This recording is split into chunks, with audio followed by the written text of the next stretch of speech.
It happens to be Tuesday, and actually CookieCon Tuesday. So if you're listening to this on the plane, I'm sorry. But thank you for the support.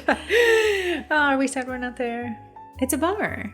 I hate flying. Corey hates traveling. Corey hates leaving her house. I do. It's always like I say like it's. I feel like I'm going like sharks. I'd like to introduce you into my plan today. Going to a new restaurant you've never tried before. Yeah. In exchange for coming, you get a free meal. I know. And Corey's like, and for that reason, I'm out.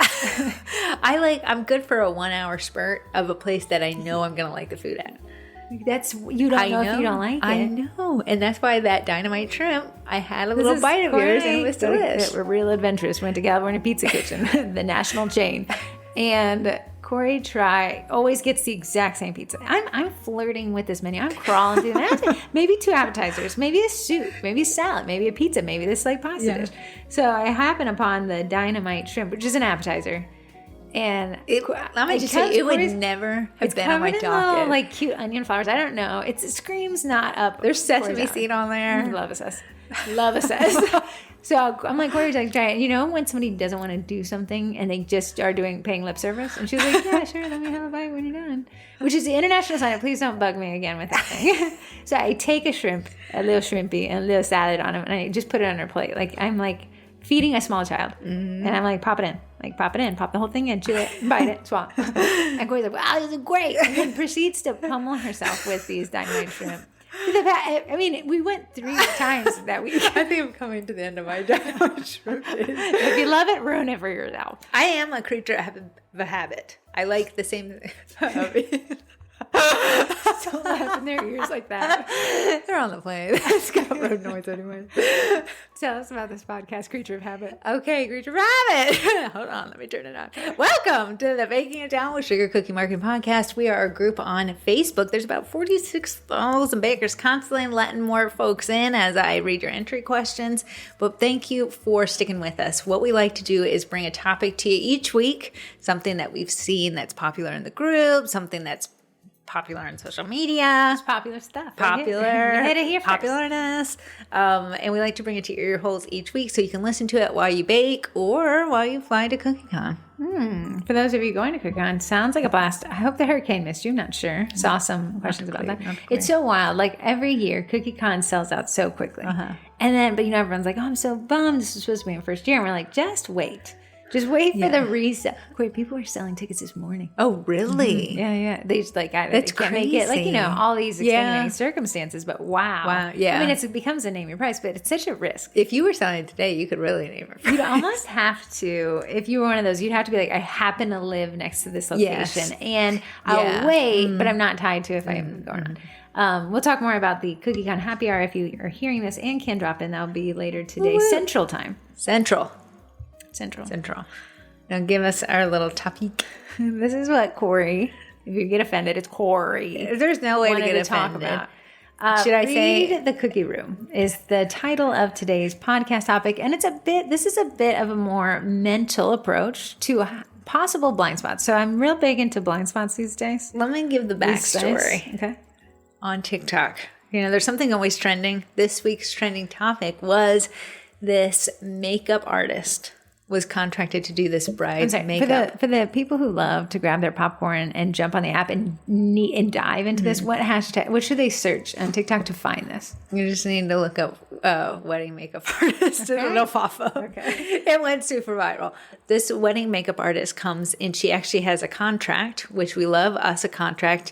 In the contract, the bride has to sign for them to work together. Yeah. It says, I can make some social media content while I'm there. Meaning if I am doing your makeup and you're paying me, I have a caveat in my contract that I can record your makeup and post it to social media. Yeah. Unfortunately, that was a very loosey-goosey line in there. Right. It didn't say stay the whole day. But it did say I can record content, which the makeup artist interprets as loosey-goosey as it's signed. She's allowed to stay. There was no cutoff. It wasn't I'm only recording your makeup. As a bride, you would think she needs to just record hair and makeup. That would be likely what you thought. That would be it. So this makeup artist ends up not reading the room at all. She stays from getting ready, the first look. She even takes one of the best seats in the whole procession. Because this bridal party is so kind and welcoming, she actually says, I feel like I'm a part of this wedding. Yeah. And then proceeds to make herself a part of the wedding. Halfway through the day, one of the bridesmaids says, we want you to leave. It's just exceptionally awkward. Yeah. So she leaves. But then she said, you know what? Bride said I could stay. I'm coming back. Before Corey skipped over one thing. The makeup artist decides to record the wedding on her iPhone after the rule of please don't record. Please do not have your phones in the it was ceremony. An unplugged wedding, except now for because she had the caveat that she had this contract clause that she's allowed to record it. Now there was no closure there of when you were and weren't allowed to record it. So makeup artist says, "Well, but takes it on herself to saying I'm going to give this bride the best shots possible." Yeah. They had a professional photographer and videographer. They didn't need the phone, but it's led to this. And the bridesmaid finally asked her to leave. She leaves offendedly, but then realizes that she deserves to be back there. Just because this one person doesn't like me, I'm going to come back, and proceeds to say she comes back, takes the bride away from her big day and cries to her and says, I feel like your bridal party doesn't like you, but you invited me to stay. Of course, the bride doesn't want this lady crying because she cried all morning because her boyfriend broke up with her before. So they felt Did you add this part? Did we know this? No, but she did cry while she was doing all the makeups. And she felt like everyone's consoling her. So it felt very welcome. Yes, she felt very, very welcome. Right. So she ends up staying, drinking and eating, which we already know that cost a lot for a bridal party. They end up having the event planner come and tell her, you've got to leave. So you would think, okay, wow, that's crazy. No, this makeup artist makes a 3-part series bashing. On TikTok, bashing the wedding party, not being able to realize she was in the wrong. Right. So she deletes all those, makes a 3-part apology video now.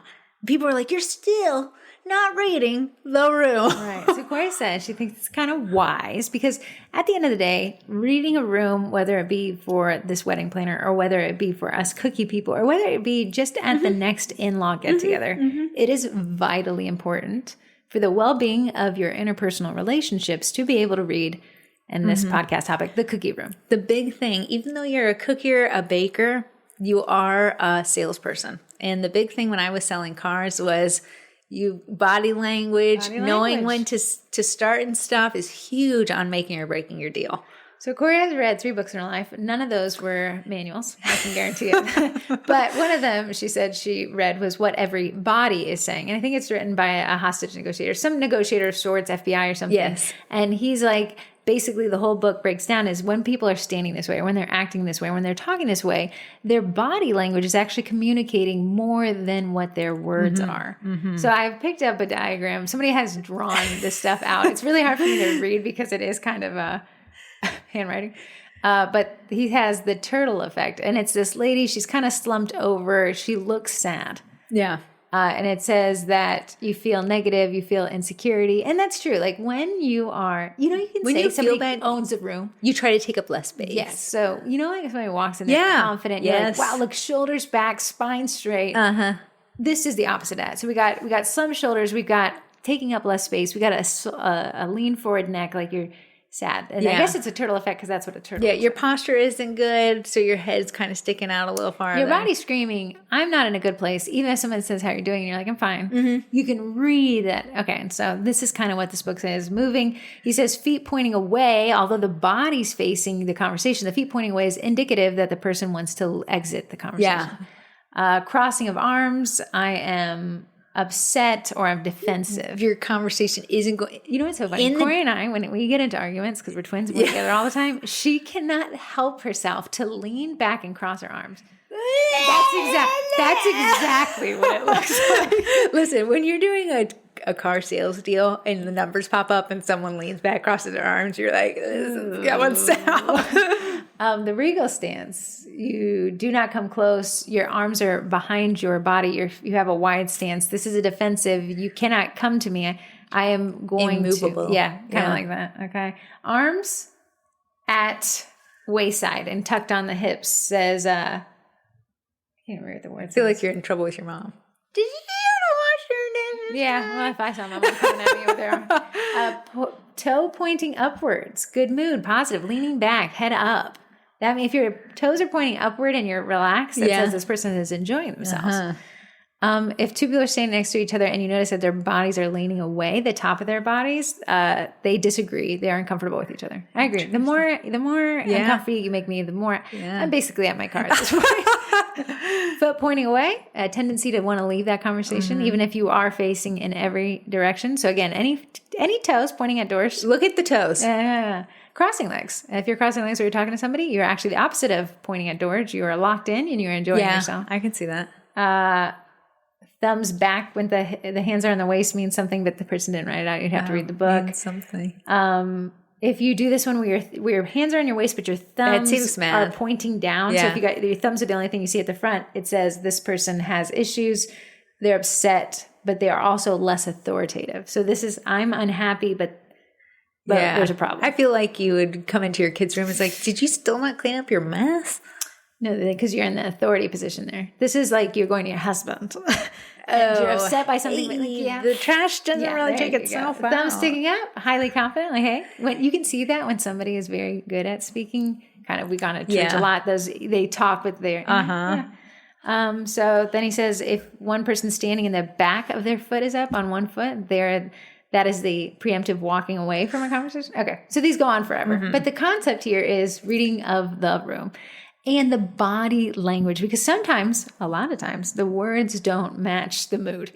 There's people that have just been conditioned to be polite, but they'll be trapped in a conversation for an ungodly amount of time. So how does this apply to cookies? Well, we have a face-to-face business. As much as we try to hide in our kitchens, there is that ever-dreaded pickup. It is. And sometimes you can say, well, I'm trying to... it can go both ways. You're not talking enough or you're talking too much. You're not reading enough cues or... People who do markets a lot, we're coming into the holiday market season. So you're going to be a lot of face-to-face there. If you find yourself talking to anybody, this podcast is for you, whether or not you like it. Yeah. We're talking to it. You can't live life without. I mean, as much as Corey would like to never leave her house. I know. She still has to. I know. So here is also another great book. So if you wanted to, and I should read that one what everybody's saying. I almost believe that I have purchased it on Audible. It's blue. Yes.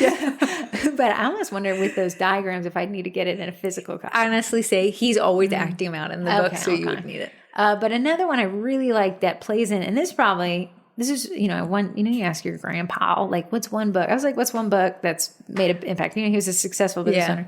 He was like, How to Win Friends and Influence People, like, bar none. And it's by Dale Carnegie. It's an old book. I had it on audio book. I even owned it myself, but I preferred to listen to that one. It's an easy listen. Yeah. And it's just all of this stuff. It's all of this interpersonal, reading the room, understanding what people want to hear. So if you feel like you struggle with even talking to strangers, because all clients are strangers at one time, this book will be your guide. And I find myself when I'm in an awkward conversation to always rely to the basic principles of it. For a while, I would listen to it once a year. Now it's pretty baked in. So there's no conversation where I'm like, oh no, just saying, how was your day? Tell me something. Okay. So here's what we wanted to apply this concept to cookiers. Now, whether or not these apply to you, it's not necessarily like a diagnosis. It's just a question. Ask yourself this and look and see if any of these may be something you're missing. So I had to go to this therapist thing with a guy I broke up with. It was successful. Is it a therapist thing or just therapy? Couple counseling? I don't know. I don't know if there's a difference. And she was like, yeah, we all have these blind spots. The problem with blind spots is the brain doesn't know it's blind. Right. So you almost have to how do you solve blind spots? Is somebody else has to take it upon themselves to tell you. But your brain's going to be like, that's not true. I don't see that. And that's the hardest part. You have to trust that somebody's telling you. So these are what these are. But there are clues. And we'll cover some of the clues here. Unfortunately, once you listen to this podcast, your blind spots have been revealed and there's no going back. I know. So turn it off. If you don't want to know what you don't know, turn this off. But if you want to, let's jump into that. So tell us to see what your market is telling you. Yeah. These are tells, like things that maybe you're missing that actually could be interpreted to a better overall experience with your customer relations.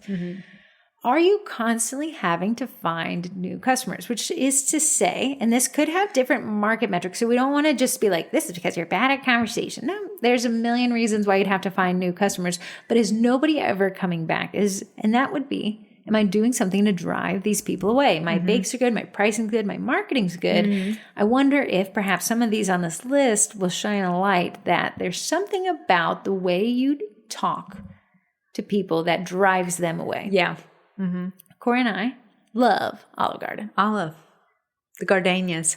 Unfortunately, some of the wait staff has become so friendly. I want to say, though, because me and Heather, mostly me, is a creature of habit, we go to the same place often. I don't think you guys understand what often is. It will be every time we go to a restaurant, will be the same one for months and months. Yeah. It could even be up to years. Yeah. That's Corey. It's actually my parents. We used to go to Panera so much that at one time we had gone to a Taco Bell so much, Taco Bell bought us a birthday cake.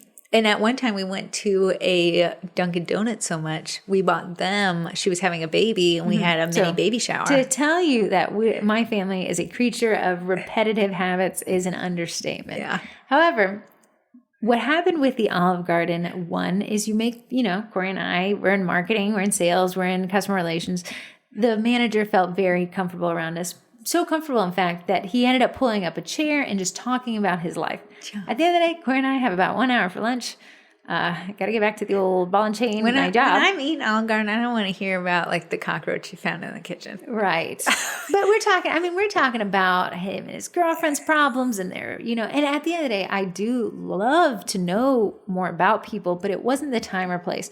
So you'll never guess where we haven't been since that conversation at Olive Garden. So that Olive Garden definitely found another one. Love me. And then those breadsticks. So what happens is when you look at your audience and be like, when everything is right, and clearly Corey and Heather love Olive Garden, they can't stop coming to it. Why do I suddenly never see this person again? What changed? So what the manager of Olive Garden could do is be like, wow, everything was great until that day I pulled up that chair. Is that what this was? I guarantee you he didn't realize it and never will. That said, it's something to say, ask yourself, I felt like this client really liked me. They were coming back and suddenly they kind of stopped. Yeah. It's easy to be like, well, my market said no, or somebody entered the market, they found somebody cheaper, or maybe even they moved. But this is just that question to ask yourself, am I the manager of an Olive Garden? Tim. Next, are your female clients sending their husbands to avoid a conversation with you? Now, this one was Corey's point. I get trapped in a lot of conversations. Corey, I cannot stress to you this much. Corey, she'll be missing for an hour and she'll be like, sorry, your neighbor caught me. And I'll be like, but you don't even like people. And I'm like, you say you don't like people, but then you are stuck in hour-long conversations, Listen, I'm doing my arms are crossed, my thumbs are up. Corey's toes are at the door. But tell us about this husband component. So my husband is very good about releasing himself from a conversation, just being like, all right, here you go. Here's the plate I borrowed. You can have it back. Mm-hmm. And I, unfortunately, are like, here's the plate that was so good, everything on it. And then it's this never-ending conversation. But sometimes life, I don't want to be trapped in a conversation, so I'll send my husband to do it. So I'll be like, hey, can you go return this to this neighbor? Hey, this package for this neighbor across the street came to us. Can you just go throw it at their door? So I would ask yourself this. And again, none of these strung together might indicate a little self-reflection. I'm not saying that one of these separated from the others means that you're bad at conversation. But has that client, that was the woman client, been coming a while and suddenly now is not sending her husband or saying, hey, can I just do a contactless porch pickup? Or is that something that you're sensing? Or you're noticing if you go back and be like, wow, I haven't seen Cheryl for a while, but I have seen Frank a lot. And Frank's bad at conversation. He just doesn't want to see me talk. Frank's so unfriendly. He's a really quiet guy. And I think that could be like, okay, well, I'm having to find new customers, but the ones that stick around, they're not sticking around to talk to me.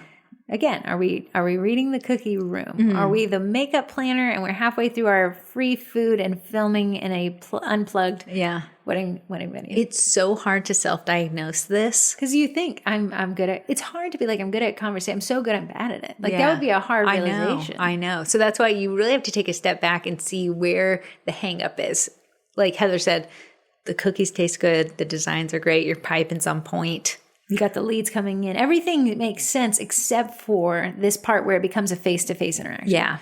And I wonder if you think about, I'm going to, and there's no knee-jerk reaction to this. There's no like, well, I'm never talking to anybody again. It's just starting to be present and notice these details. Even the person who hasn't realized that maybe this is their hang up, there's someone in your life who you're like, oh, there's Barbara again. There's someone in your life who does it to you, and if you got to think, what is Barbara doing that I don't like, and say, am I doing that? Me and Heather probably once a week ask, where am I? Where's my blind spot? What are people talking about? What am I not seeing? I'll say, Corey, you'll never guess what this person did, and they just didn't even notice it. And I could only think to myself, what am I doing? And people are like, how could she not see it? So those are those blind spots. Corey and I teach these cookie classes, right? We have a lot of recurring clients because I think they like being listened to. However, they never leave. So we come up with these strategies. We'll say it's actually a closed showroom on that specific day. We'll say, oh, this person's coming back. We're going to tell them, hey, at the end of this, the showroom opens back up.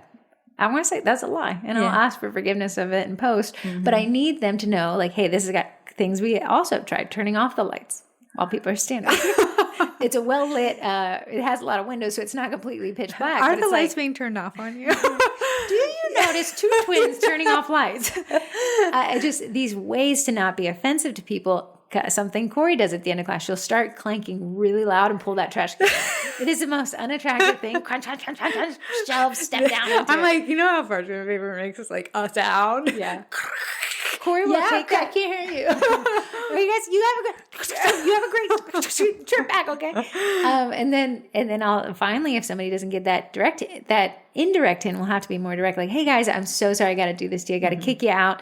Again, you don't have to stay. You don't have to go home, but you can't stay here. Heather loves saying that because you know why that song came out. It's a song that they play. If you've ever stayed at a club. Oh, I have not. I haven't stayed at a club myself in years. They'll play that song. And it is almost this embodiment of this podcast topic of you do not have to go home, but you cannot stay here. And it's at last call. So if you've ever gone to a club, they have to close down. They turn on all the room lights. So it's like. You went from that really sultry, dark. You looked good. Room, and then they're like, hey, listen, you're not getting that. We're going to tell everyone what you really look like. Our little sister, not little, she's 27 or 28 or something, went on a first date last week, and they stayed at a restaurant so long that the waitstaff took the candle out from in the middle and blew it out. Probably a great date, not reading the room. Right. We have our little sister overstayed her welcome at Chips and Salsa place. Our older sister's too hyper, where she's even the most subtle. Like my mom loves to laugh, and you get her going. It's ear piercing. If you think these voices are loud, my mom's laughed at it. We got it from her.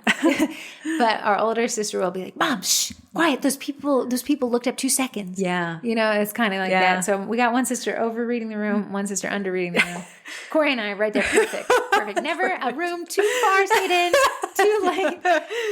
Okay, another thing to kind of, again, if all these become, oh, I've noticed that, then probably those books are for you. If just some of these aren't, probably just start paying attention. Yeah. If none of these apply, you're probably great at conversation. Or maybe you're not talking enough. We just don't know.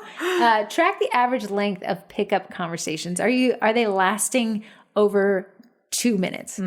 If every pickup, you're like, wow, 20 minutes. I'm sorry, if you're constantly running late to your family events because of a pickup, I would wonder how much is too much. Yeah. You're going to have people like maybe you bake for people at your church. The conversations with them going to be a little bit longer, but it's those conversations with people who are literally just there to pick up. It shouldn't be too long. You got to cover your, hey, don't put this in the fridge.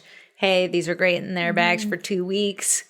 Corey I'll be like, hey, what happened? I was trying to call you. And she'll be like, oh, I was outside. And I was like, no, I called you an hour ago. She's like, that's how long I was being talked to. An hour of somebody not reading their toes. She's literally walking. They're walking with her home. She's making food.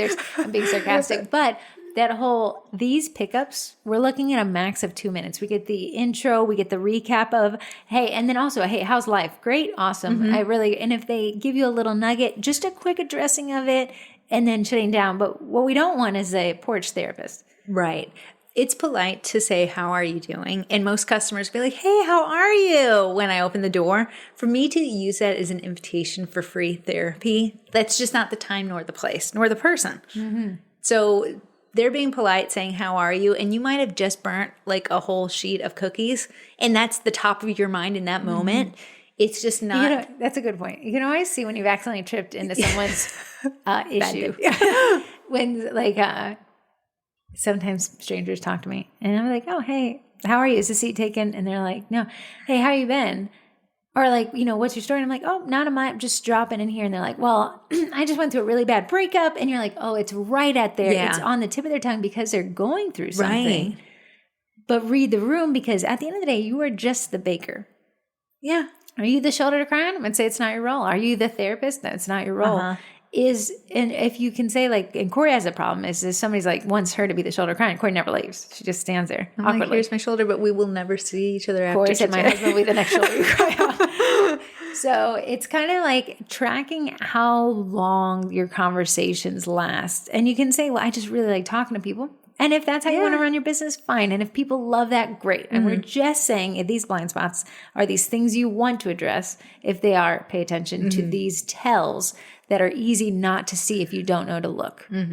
Another one, releasing the Kraken. Just kidding. Giving people options to exit, to release them out of conversations. You can see this in the closing statements, kind of ending statements that allow people like, well, if you have any questions, let me know. That would be the indication that I'm about to wrap this up and I'm letting you go. Yeah. Which is very polite to do, because if you think, I think they're enjoying talking, but giving them a little bit of an out and maybe they take it, that was very polite for you to do that. Our cousin's wife and her sister came over, and I had just met them, but they were saying to each other, did you call grandma? And the other girl was like, yeah. And then she said, how long was the conversation? She's like, 30 seconds. She's like, oh, mine was 45 seconds. And they're like, the funny thing about grandma is it doesn't matter what you say, she'll always let you go. I feel like the older generation loves to let them go. When we go on a walk at Heather's, there's these neighbors. I know they don't want to talk to me, and we're just being polite on our crossing path. A lot of us closing statements start with, well, and when you hear the well, you can see. So these two sisters are like, well, I called grandma and I said, hey, I'm having a baby. I'm pregnant. And she was like, yeah, my grandma said, is this what you wanted? Yeah. And she's like, well, I'm going to let you go then. And she said, congratulations. Yeah, she said, I called her and said, happy birthday. She said, well, thank you so much. I don't want to take up too much of your time. These closing statements, if you hear those a lot and the conversation isn't ending within a sentence or two of that, you're not reading the cookie. Yeah. Customers, the way they like to end it, they'll be like, well, thank you so much for these. That's a closing statement. And that's when you be like, yeah, no, thank you for choosing me. And you mentioned traffic? Yeah.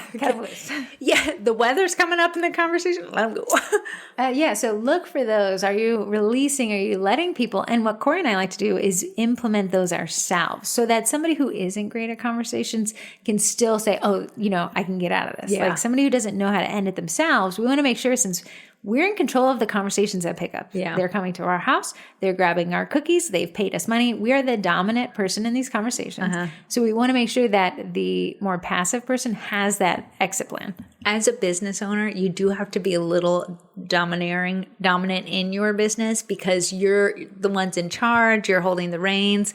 It's up to you to practice these good conversation skills, because it's going to benefit you years down the road. I'll be as bold. I'll be so bold. If I had the option of two bakers, let's say I went to get a birthday cake, and one person trapped me in a conversation every time, and another person knew how to read the room and when I wanted to leave, but was more expensive, I would pay more. That's how crazy. That's how important time is money at the end of the day. So it's costing you this time. Yeah, if you think about it. The one thing COVID taught me is anything can be a porch pickup. All those things we said couldn't, all those things we said we couldn't be delivered, they can all be delivered. That is true.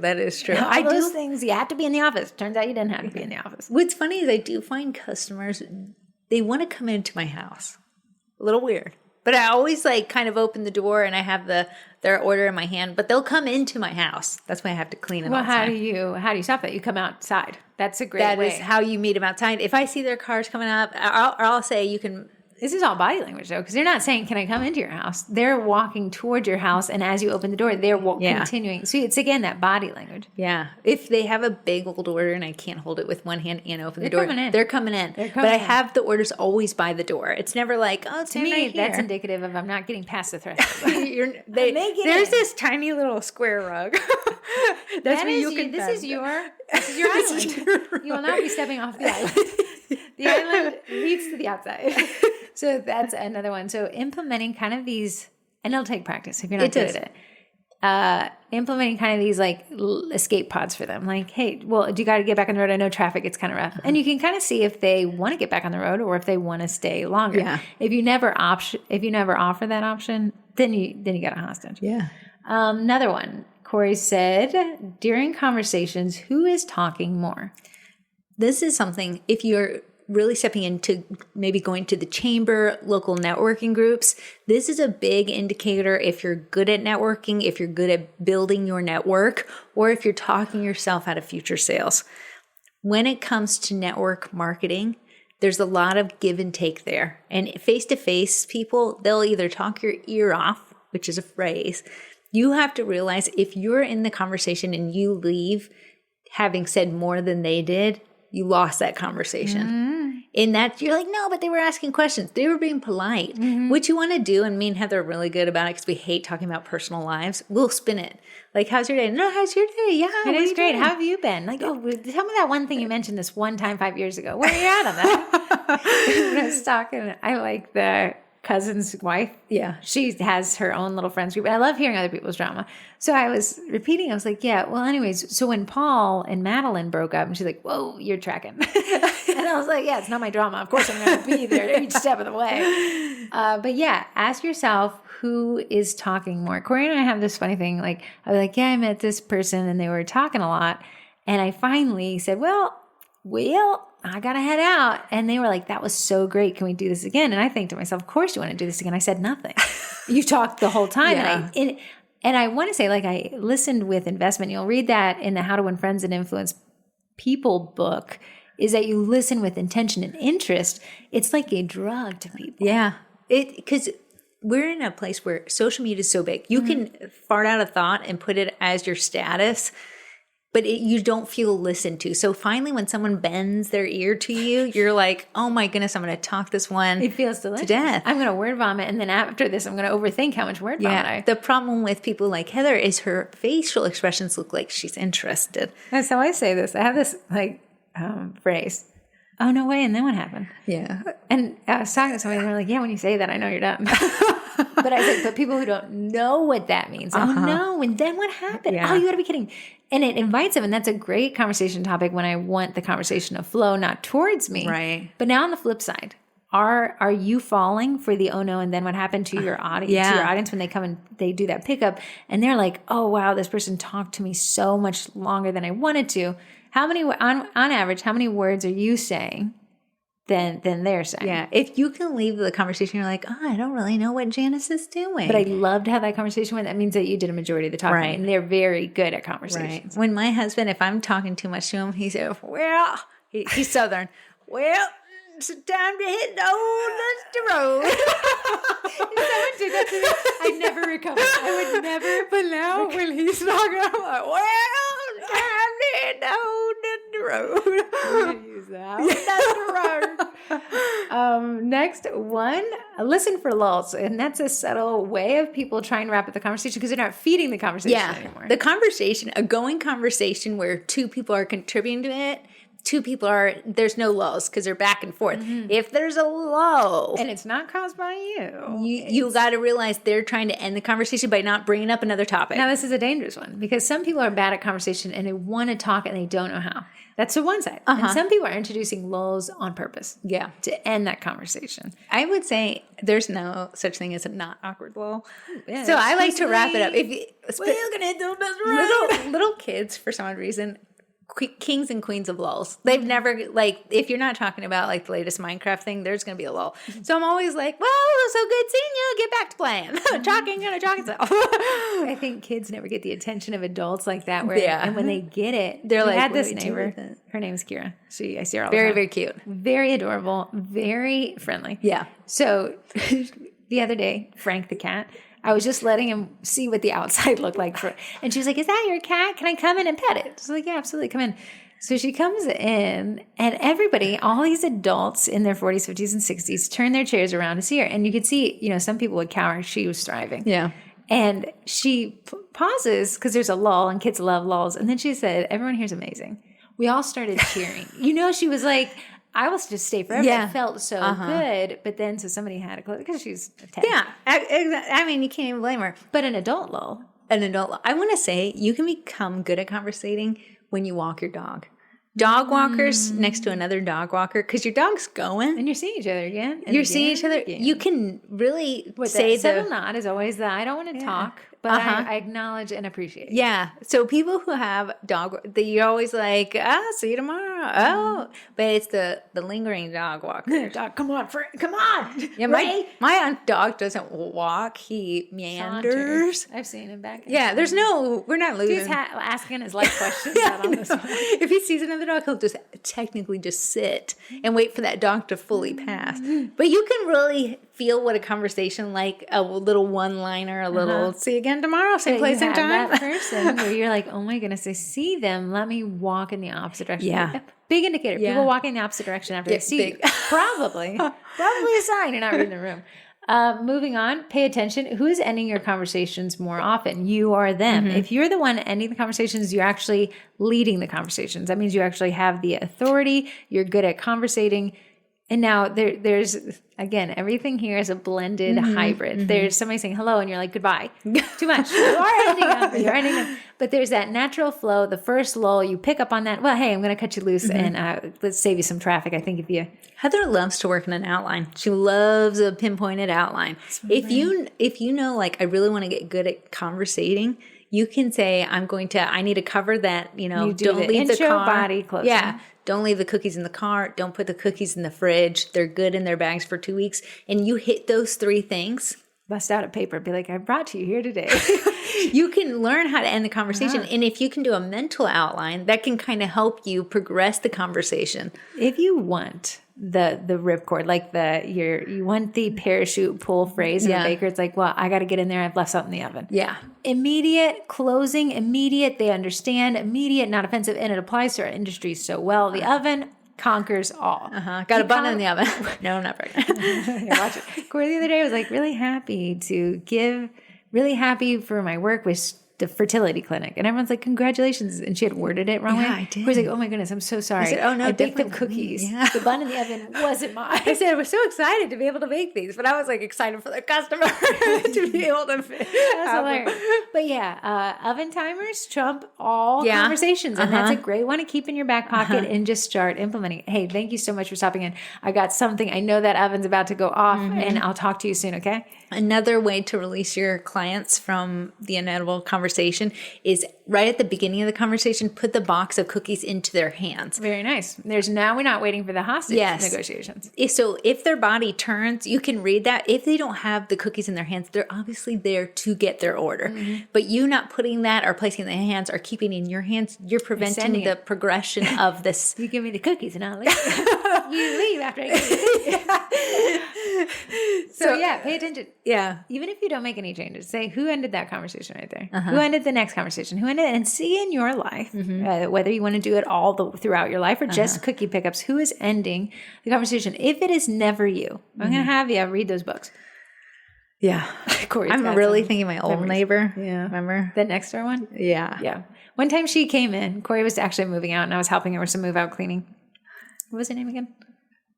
It's on the tip of my tongue, but I literally forgot her name the other day. She texts me all the time. She comes in. I'm on a ladder with a bottle.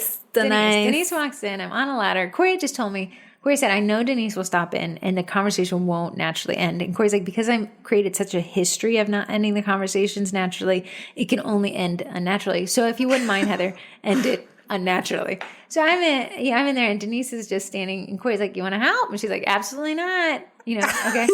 And I was like, hey, Denise, would you mind running upstairs and grabbing a screwdriver I left up there? And that was wild to ask somebody to do that. But when she got it, I said, thank you so much. I'm so sorry I got to kick you out, but I just got it. I don't want you to see me sweating, huffing and puffing. Yeah. But thank you so much for stopping. And it was wild that I said it.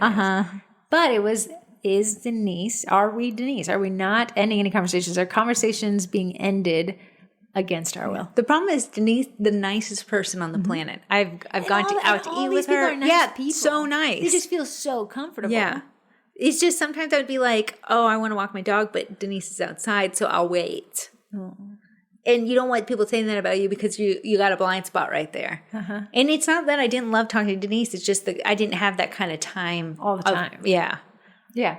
A lot of this is avoiding difficult conversations and hiding behind the blinds. The blinds of not directly communicating. Because it's hard to say, I'm tired of talking to you. I know. It's hard to say you talk too much. I know. We're not going to do that to our clients. Our clients are not going to do that to us. It was so crazy. One time with Denise, we were doing the song and dance. Like our front doors, it was a townhouse. So our front doors were there. We can walk up the stairs together. But as I was walking up my stairs, she took a stair. Like, so we're ending the like Corey's the, now doors Usain open. Bolt running to her door. This one's an important one. This one's pretty covert. It's kind of hard to track, but once you start hearing it, you're going to break the third wall. It'll be all you ever hear.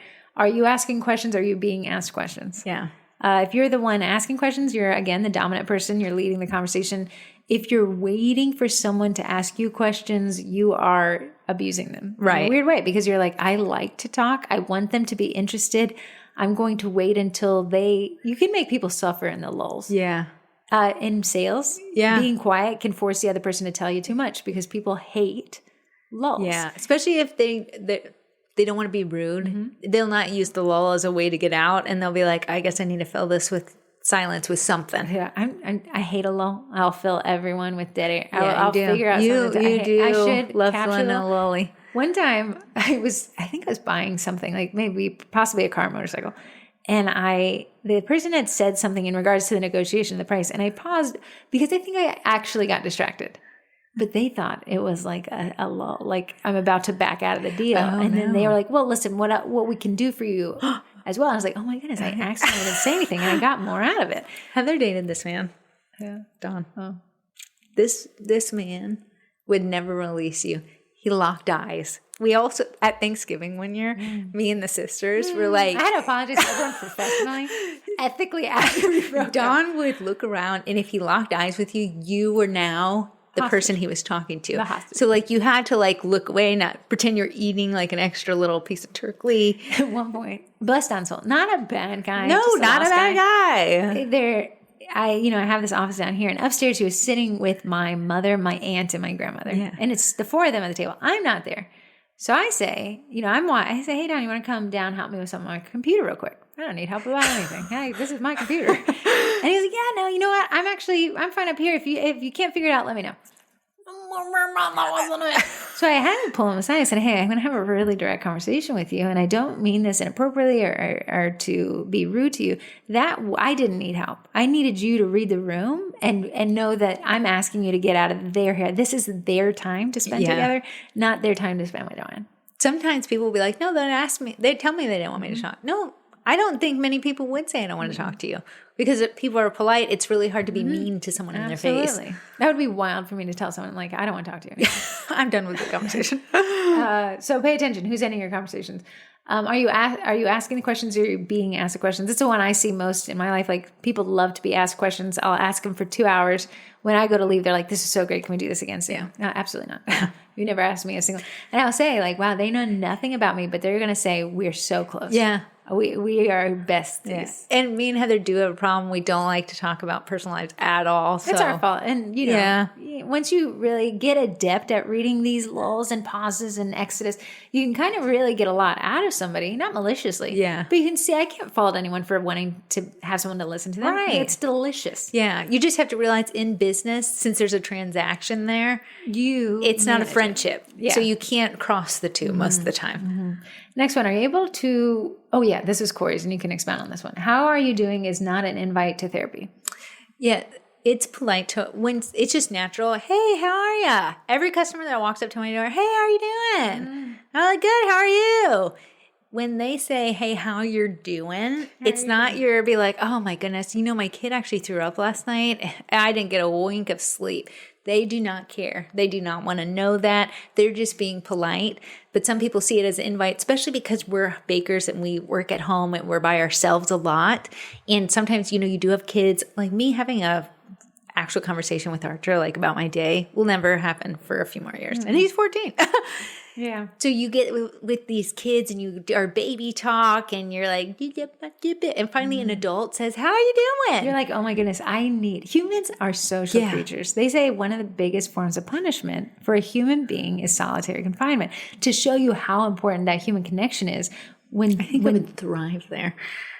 I think it would do great there. You, when left alone long enough, get weird. Yeah. And you want to leave your house.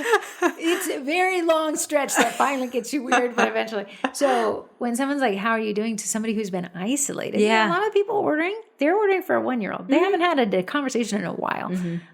If they ask you how you're doing and you're like, I haven't come out of my cookie cauldron in years, and you're the first person, and here's what I'm doing, and you know the market is so crazy, it's so hard to get.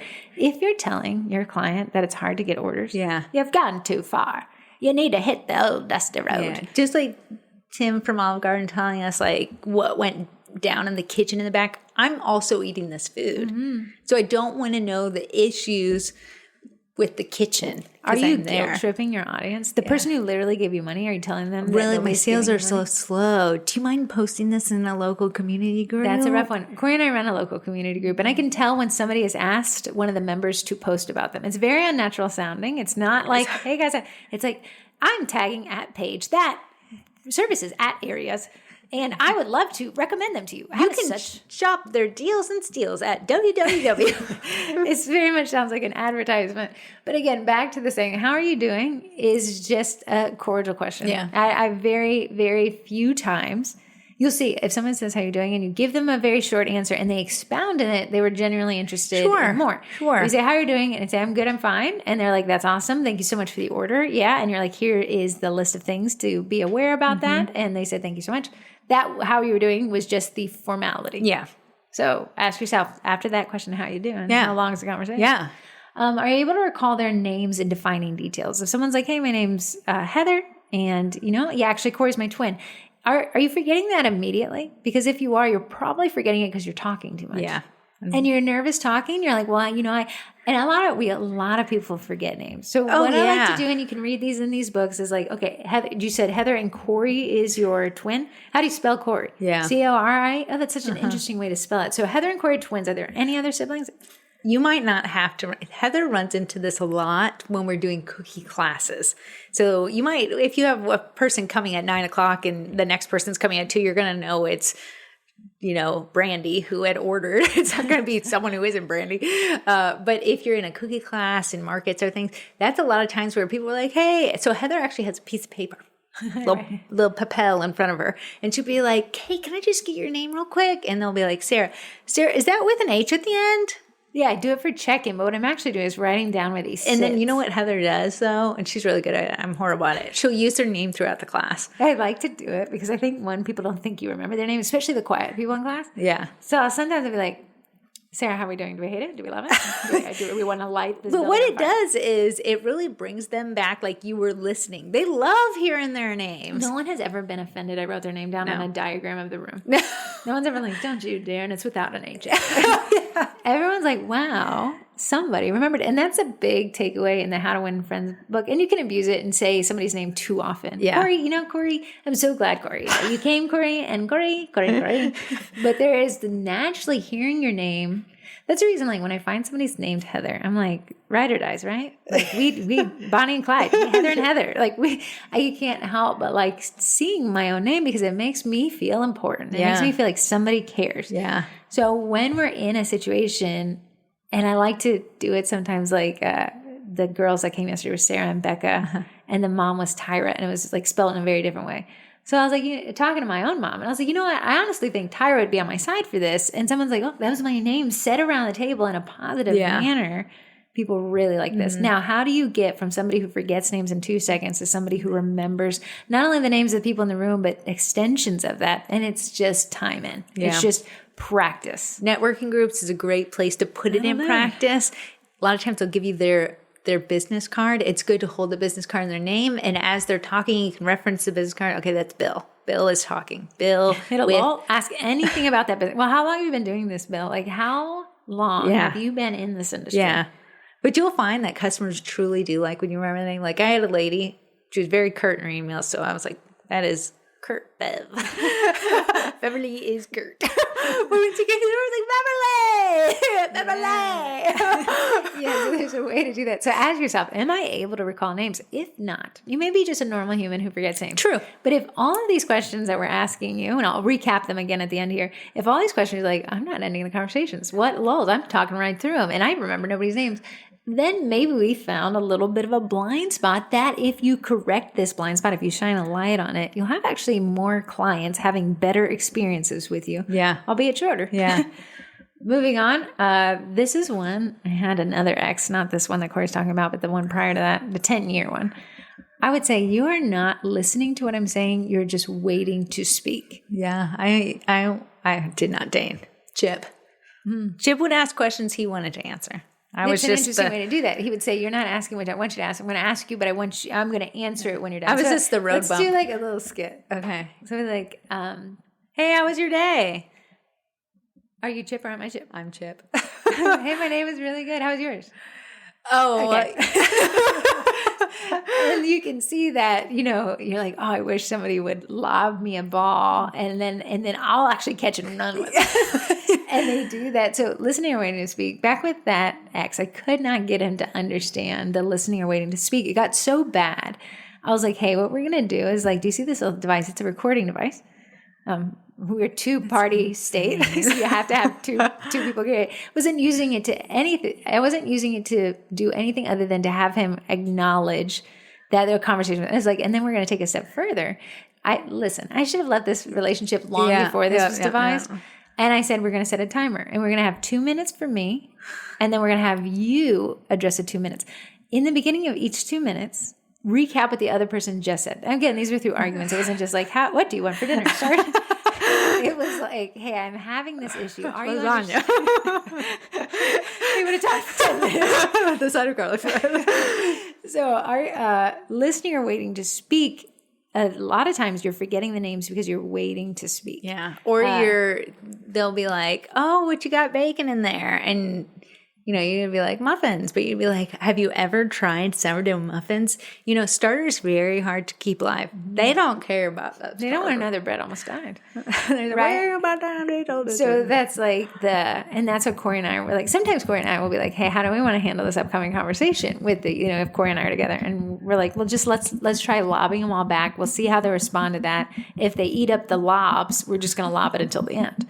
We sound like horrible people. But conversations are strategies. For us to think that conversations, especially in business, aren't strategic, we're missing out on a lot of the aspects of, if you go to negotiate, if you want to know how important conversations are, watch Shark Tank. Mm-hmm. You have these people, they're very nervous. They're talking to millionaires and billionaires. Mm-hmm. I would be nervous as well. Yeah. And then you're seeing how the millionaires and billionaires who have the authority, people want something from them, how they use conversations to really trip up the business owners. Yeah. So you have to decide right now. You can't think about it. Come on. They're shortening that conversation. And they'll be like, well, I'm out. You didn't make it. Sorry. And that would be really hard. We went with Kevin O'Leary. Who's the lady, the QVC lady? I can't remember. Laura. I think Lori.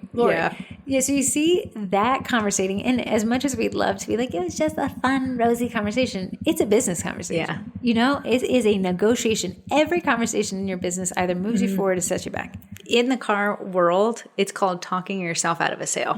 You can talk so much that the people are like, well, you know what? Now that you said that, but if you wouldn't have ever said that, you would have had a customer right then, right there. So it's saying enough to close the deal without talking yourself out of the sale. Corey has mentioned this on prior podcasts, but back with the CarMax sales thing, she said that they lead the conversations with, what are you looking to get out of this new vehicle to find the pain points? And we talk about it in terms of pain points in other podcasts. But right there, if someone's like, well, we actually have a bunch of kids at home and we need something, right there, they've told everything that comes out of your mouth, Corey, should be about space and children. Yes. Ease of access. Corey should not go to a 2-seater. 2-seaters no longer exist. 5-seaters barely exist. We're going to third row options and storage. We're going to easy to clean. And a lot of times you're going to end up at minivans. Yeah. Now, if Corey's like, well, I actually think your family would have more fun in a Honda Civic hatch, then she's going to talk herself out of the sale because she didn't listen. She was waiting to talk. Yeah. And the person who has control in that has the money. Yeah. Corey needs to appeal to that conversation topic. And maybe my little blind spot is I don't talk enough to customers. I'm really honestly letting everyone out of the conversation. And that's your problem. Yeah. But their body language is saying we had some strangers, contacts, friends, firefighters specifically came over, and Corey shut down completely. And Corey's like, yeah, I just didn't want to. And it was very rude and very hard. Listen, I came for food, and then I had to be the entertainment. You were not the entertainment. You were not entertaining. But Corey turned off, and everyone's like, "What's Corey doing?" I said, "No, I said, when you see Corey and she wants to turn on, like we did at that wedding expo, you can't shut her up, right? But when she doesn't want to do it, so it is something you can actually implement. You can turn on, you can turn off. That's sort of like, yeah, turn on. I'm gonna turn on in the room, Yeah. Corey turned off. It was ridiculous. Winding down. So Corey's like, well, I don't like conversations, so I'm avoiding them at all costs. But that's also not business savvy either. Turns out one of the firefighters wants a website, and you missed out on that. And we could have had a sale. In fact, I carried on my own shoulders. I carried all the firefighters on my own shoulders. So are you listening or waiting to speak? At markets, do people feel like hostages, or do they feel welcomed? This is a big thing. Have I done a market? No. Did we do the expo? Yes. There was a lot of chit chat with us. We had a lot of talking. We've done some client markets. We did do some client. I go to farmers markets a lot. I enjoy them. The ones that I do not approach, the tents I don't approach, is the one where the business owner's making eye contact with me just when I'm perusing. I'm sorry. They got the turtle look that we talked about in the book, and eye contact. Yeah. Hard eye contact. Corey and I went to a chocolate shop. I think we talked about this. When we walked in, it was so empty. And that's hard for anyone to walk into an empty room and there's one person that's a business owner. Now, the guy was exceptional at conversating. And he was actually a police officer on the side. So that showed you that he had so much engagement. He was very good. His ability to talk through a lull. And what he had actually done, it was pretty smart. He had memorized a skit of the history of chocolate. And what he'd do is to engage you is he'd give you a taste test of the chocolate that met with that history fact. But asking you questions about that you would probably get wrong. And if you got it wrong, he was so quick in his response to be kind of tongue-in-cheek, like, idiots, no. and just to move it along that you're like, I feel like I'm good at conversating because he's so good at it. And I'm actually terrible. He just rehearsed it and come up with the skit and this taste test. Good. It was very engaging. Yeah. You felt like, and then because he was so dominant in the personality, he was able to end the conversation and not make it feel like it was inconvenient. Yeah, it was very good. So at markets, what you can do is like, when I see someone that's very confident, when I don't see that longing eye contact, but I see that, hey, I'd love to have you here. And then you can see that difference. I saw this TikTok where the guy's like, you walk in and there's one product that's like $500 and you didn't know it, but they're like, this is my blood, sweat, and tears. Do you want to buy it? And you have to tell them, no, it's so awkward that you almost buy it, but choose to return it later. And that's kind of that hybrid blend and flow. Am I managing? When I walk in and someone's like, hey, thank you so much for coming. Just want to let you know. And you'll see this in retail. Yeah. We have a couple sales running. It's this, that, and the other. If you have any questions at all, please don't hesitate to find me. That's like, oh, I can shop. I was acknowledged. I want to say Bath and Body Works is good about telling you the things and letting you leave by giving you a hand basket. I just want to cover some of the things they're holding it. I want to cover some of the sales. 3 wick candles, $12.95. Here's a bag for you. The basket, the tote, is their great opener. It is, hey, would you like to have a tote? We're actually running some sales and candles if you want to stop by. Those little built-in shticks are so helpful if you find yourself freezing in terms of conversation. So if you're doing a market and you're a baker, it might be good to have little taste testers. Samples are always the icebreaker. Hey, I just want to say you can get 2 for $5 there. Here's a sample to munch while you walk around. Now, samples do have other marketing components to them. Give something to somebody for free. They feel obligated to buy. But in terms of the conversation starter that they are, a free cookie, rare are the times you see someone, no. And if they do, thank you so much. That wedding event, you're getting a free cookie. It was so easy to start the conversation versus like, do you want to buy a cookie? After that event, a couple of the other vendors said, wow, you had so many people at your table for an event that was so poorly attended. Even us, single breathing human, was a lot. But I was like, yeah, because we gave them something for free. And Corey and I could almost see right when we fell into the shtick, the back and forth rehearsed. Come around time. Yeah, I'm going to have Corey actually explain to you how this looks, and we can see what that looks like when I'm pressing 50 buttons to get Eddie to go. And Corey's like, yeah, it's actually this really neat thing. And, actually this is our first time with Eddie. So thank you for being here. What I actually mainly do is hand-piped cookies like you'll see here. Yeah. So at markets, do people feel like hostages are welcome? And the way you can kind of those subtle things are people looking at you and shying away. Yeah. Do people feel awkward when they walk in? Corey and I went to a local tea shop. Yeah. The lady was so distracted. There's only 2 people in the room. And it was tiny. And then she was there. She was trying to do what I could only assume was trying to reconcile her books. Yeah. Like she was trying to place an order for new tea. She was standing with us, but not present. It made me feel like she thought I was going to steal something. Hovering. I don't know why. Yeah. So I was like, wow, that was so uncomfortable. But she doesn't realize it because she was on an electronic device. Corey always says when people say, can I show you a photo on my phone? They don't realize time has stood still for the rest of us. And Corey's like, this is Corey's policy. If you reach for your phone while you're talking to her, you've gone too far. You can neither describe the photo, and then somebody says, could you show me a picture? If you are a photo shower, you need to have a folder of most shown photos. Yeah, if you want to show grandkids picture, figure out how to put that as a favorite. Yeah. Put it as your background. We don't need to see you scrolling pajamas. I would say every class we have, and it's totally fine because we're like, if they're there 15 minutes early, we literally have nothing to do. But they'll be like, oh, I actually ordered cookie once from my grandma's sister, uncle's daughter's dog. Every time. Can I show you? Yeah, can I show you a photo? They don't know where this was. They always end up on a Facebook page trying to find it in the portfolio. But you have to realize you've now locked that person into the conversation for an ungodly amount of time. Here's the unfortunate option. You don't find the photo, and you have to have that, like, I'm so sorry, I can't seem to find it, which is weird. Now there's a weird cliff on the other end of that. Unfortunately, the person looking for the photo, they're engaged. You're engaged with the conversation because you're SEAL looking. Team 6 for this photo. Yeah. They will find it in the dark. But I'm standing there, what is that, when arms are crossed, feet pointed towards the door. Who's doing cartwheels towards the door when you grab your phone? And it's not that you're a bad person for grabbing your phone. It's that you're missing the tells. Yeah. And because we always say when somebody looks down at a device, I even have to say to Ruthie, I'm like, even this morning, I was like trying to set up my Twinterest, which I'll talk about in a second. And she was like, asked me a really in-depth conversation. I said, I'd love to answer that. And I actually do have an answer for you. I won't be able to do both at the same time. So let me circle back around. So, that's another one. Now, there's tells on social. There's tells in your marketing as well. These are all interpersonal. These are all face-to-face conversations. I just threw in a couple more as far as marketing. Do your social metrics vary a lot? Meaning my reach, and again, there's the whole thing of, did you post in a popular time? Did you accidentally go viral? But on average, do you find, like, I don't know, on every Wednesday morning, I post a graphic about this podcast. Yeah. On every Monday, I do a countdown of the upcoming cookie. They perform terribly, but they're consistent. I know exactly how they'll perform. Yeah. And I ask myself, you know what? I like to post them anyways. Content's king. They're not carrying the page, but they're our foundational content. Yeah. You'll find them on Mondays at 8:30. You'll find them on Wednesdays. And then we have other content that I know is going to perform better, like memes. And then we have content that performs pretty decently, like questions and prompts, right? If I am inconsistent, if everything is all over the map, I can't find a trend to save my life in terms of how my content performs. Yeah. I'm not reading the digital room. Yeah. I'm not saying, like, you're not saying, well, that one did really well, I should keep trying it. I told Corey, it is hard to post something and get no reactions. And yet I continue to do it week after week because I can create You're unstoppable. If one of my Wednesday win graphics ever went viral, I'd be like, what? Something's wrong. Yeah. Did you type something wrong in there? Yeah. Is there an accidental correction right in here?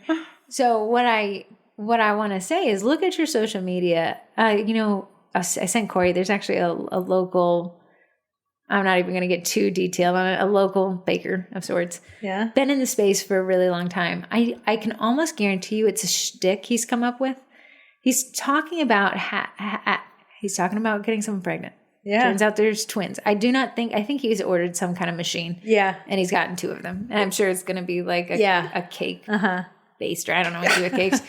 But he's destroying it to the point now people are saying, has your profile been hacked? Because this is so unnatural. Someone's like, can we please just get back to the cake content?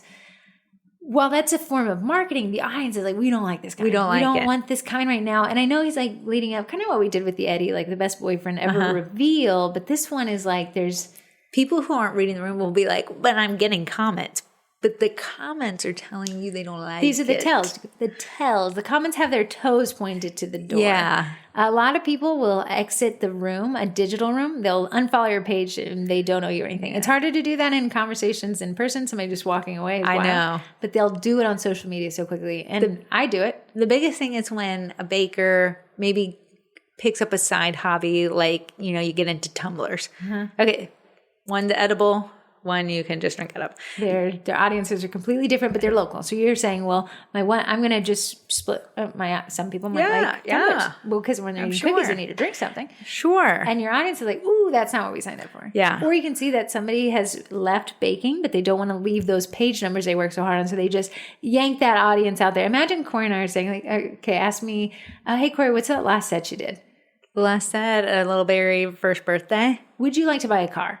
Like, that's the equivalent of what that sounds like to do it on social media. So are your social metrics unpredictable, all over the place? And then ask yourself what you're posting. You probably don't realize it. I'm just trying to give you these little tells to say, oh, man, maybe that's me. Are you like, hey, guys, cookies, really personal info? Yeah. That's also a little, it works sometimes with the Meet the Baker post, but saying to somebody like, a big one as we enter November. Cookies. I can't stand, I have to tell you, I'm voting for blah. I can't be quiet anymore about it. Not there, but it's not what they signed up for. I don't want to know. I don't want to know what my mechanic, I don't want to know who I want to know for. you for what you bake, not who you vote for. I'm not going to get into like the nitty gritty, but Sticker Mule is, I mean, they're expensive, but I really do like the quality. So I shop their sales. They run a sale every day and it always changes, either stickers or roll stickers or t-shirts. Something, but for some odd reason, the owner, the CEO, decides to send out to his entire audience on every platform a politically driven post. And the Sticker Mule is such a big company. It was kind of the first to the sticker space that they have a subreddit for it. It showed up in my Reddit. I don't even follow it. And people are like, I just don't want to know what my sticker company is doing politically. Right. I just wanted the sticker. Yeah. And, you know, whether or not they agreed with that, the political stance that the sticker company took, it's just not what they wanted. Right. I just don't want politics and everything. And Corey and I say, and you know, don't bring up politics in the group. It's so funny. Corey made a post announcement, all the groups, don't bring up politics. Don't talk about voting. Don't talk about your bake of the week. Don't make it political. It got so many more likes than anything we post in that group because people just don't want it. Yeah. And you may think, well, I've got it. You know, I cannot stand idly by. Then get your butt out of your chair and go campaign. Go get your clipboard and go actually do something. Don't destroy your business because you're not taking a stand, man. You're just creating divisiveness on your page that just wanted to order from you. Then you're going to say, well, I lost 50% of my audience. I'm not getting sales. What do? Yeah. Imagine, if you want to imagine this, if you do not believe I'm telling you it's true, what it is 100% accurate, right on your political thing, say you're no longer selling to men. You will not sell anything to men ever again. You're just not going to do it. That's the equivalent of saying you choose one of these political sides.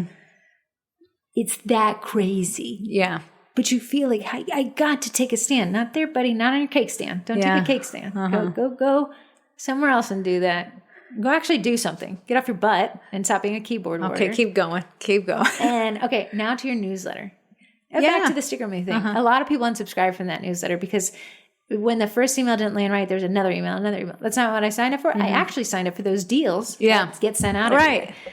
So a big thing is, and again, this could be a different thing. It could be just people unsubscribing. But if you find that every email you send is getting an unnatural amount of unsubscribes, there's something you're missing there. You could be putting too much personal information there. It's too long. Cross-promoting your husband's business, I've seen. Yeah, it's a rough one. Yeah.